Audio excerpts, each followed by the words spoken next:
Сәлеметсіңдер ме, балалар? Сәлеметсізбе. Енді, балалар, барлығымыз орнымыздан тұрып, жақсы көңіл күймен шаттық шеңберін құрайық.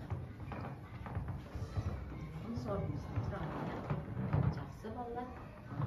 Арайлап таң атты, алтын сәуле таң атты, жарқырайды күніміз, жарқырайды бағlarымыз.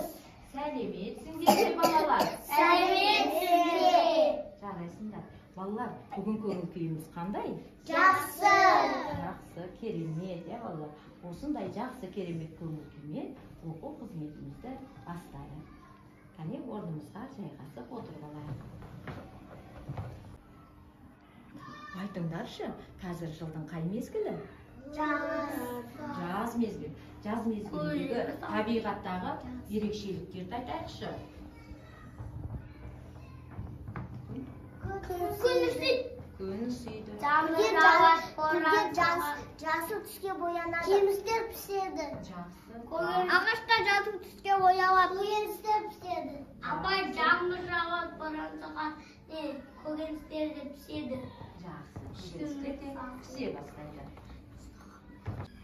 Балалар, мен сендерге жұмбақ жасырғым келді. Кәне, кім тапқыр екен ойланып, шешуін айтайық. Солай ма, балалар? Табиғатқа сән берер бір нәрсе бар әлемде, тіршілікке нәр берер, балықтарға жан берер. Су. Жақсы. Тағы да ойнанайық. Тағы да бір жұмбақ айтайын. Қанаты жоқ, ұшпайды, жұрт айламен ұстайды. Балық. Енді бейнероликке назар аударайық. Балалар арнасы. Балықтар. Негізінен судағы тіршілікке бейімделген жануарлар. Жүзу жағынан олар өзге жануарлардан асып түседі. Балықтар өкпе арқылы емес, желбезек арқылы тыныс алады. Балықтар тұзды суларда, не болмаса тұщы суларда тіршілік ете алады. Жылан балығы сияқты кейбір балықтар тұзды суда да, тұщы суда да өмір сүреді. Балалар, балық қайда өмір сүреді екен? Суда. Неге суда ғана өмір сүреді деп ойлайсыңдар? Олар суға жұтамайды. Тағы? Денесі құрған кетеді. Жақсы. Тозбағын сағынады. Жақсы. Олар суға жұтса өледі. Жақсы. Судан жұтса өледі. Жақсы. Апай сосын өліп қалады. Жарайсың. О судағын ауа жұтады. Суға ауа жұтамыз. Даладан ауа жұтамыз. Жақсы, жарайсың, Айсұлтан. Енді балалар, үстелдерімізге барып, топтасып жұмыс істейік.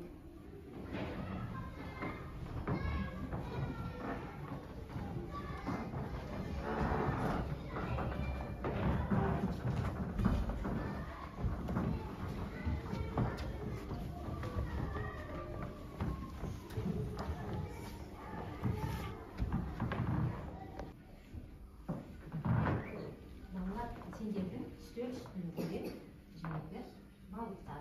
Бұл балықтарды өз көліне, өз орнына орналастырасыңдар.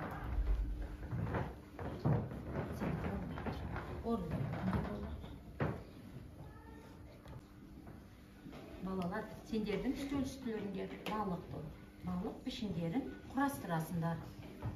Мына жерден алып, балық пішіндерін орамнандай балық етіп құрастырасыңдар.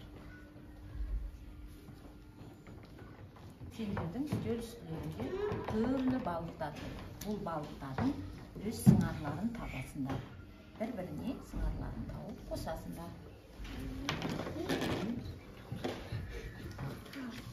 Апай, мен таттық сынарды. Мен де тауып алдым. Қойып орналастырамыз. Парта үстіне орналастырамыз. Үстел үстіне орналастырамыз. Мен де таттым.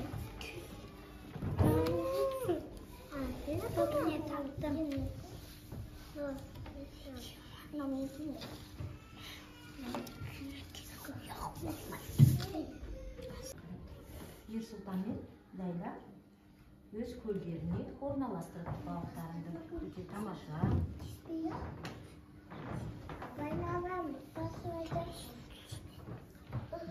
Сендерші балалар, балықтарыңды құрастырдыңдар ма? Өте жақсы. Өте жақсы жұмыс жасадыңдар. Ақылбек кішкене ғана орнын ауыстырып алыпты, иә?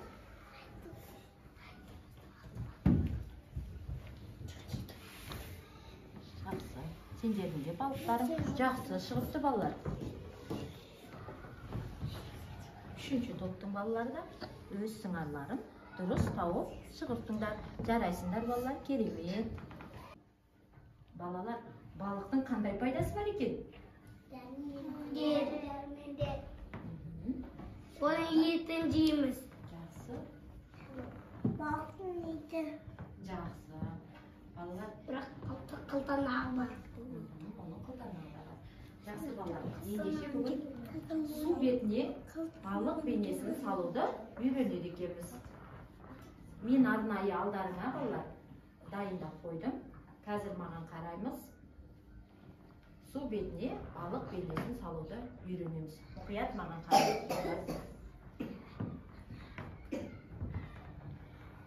Бірінші балалар, суға қасбетін жасап аламыз. Түрлі түсті бояуларды пайдаланып, шашырату арқылы жасайтын боламыз балалар. Бірінші, мен сары түсті пайдаланғым келіп тұр. Сары түсті су бетіне шашыратамын.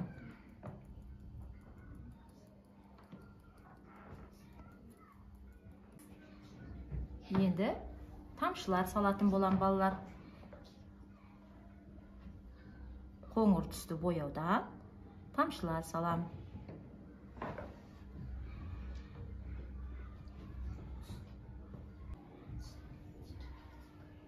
Енді балалар, осы тамшыларды қосамын, таяқшаның көмегімен қосып, балық бейнесін жасайтын боламын.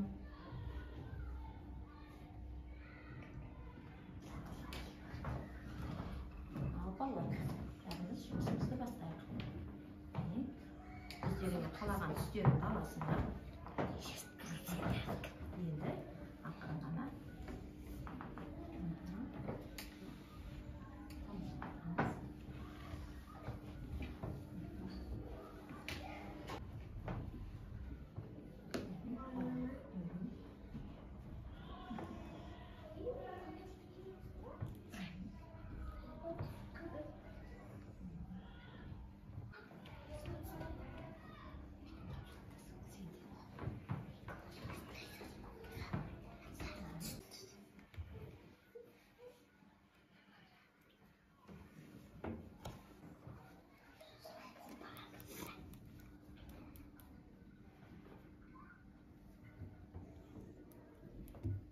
Енді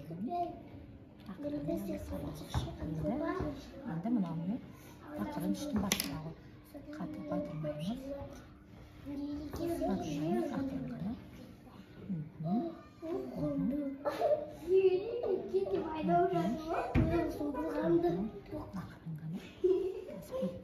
Сергіп алайық, шаршадық қой, кішкене қолымызды демалтып алайық. Dostlar birge жүреміз, әрқашанда біргеміз, бірге балық аулаймыз, бірге біздер қамдаймыз, әрқашанда біргеміз, әрқашанда біргеміз. Жарайсыңдар, жақсы балалар. Енді орнымызға барып жұмысымызды аяқтайық.